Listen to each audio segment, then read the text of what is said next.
So here we are right in the middle of tiger country. This is Sitabuni Wildlife Reserve, bathing in early morning light. It's a completely wild brazen estate. There are loads of new sal trees coming up here. Behind this is thick mixed sal forest with a good density of tiger, leopard, many species of birds, wild boar, smaller felines like leopard cat, jungle cat. We also get a lot of civets here, the Himalayan civet, the palm civet, the large Indian civet.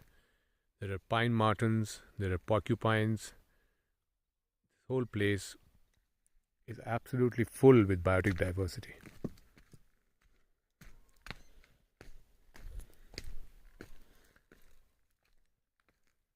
That is the Dak Bangla, where you can stay right in the middle of core forest,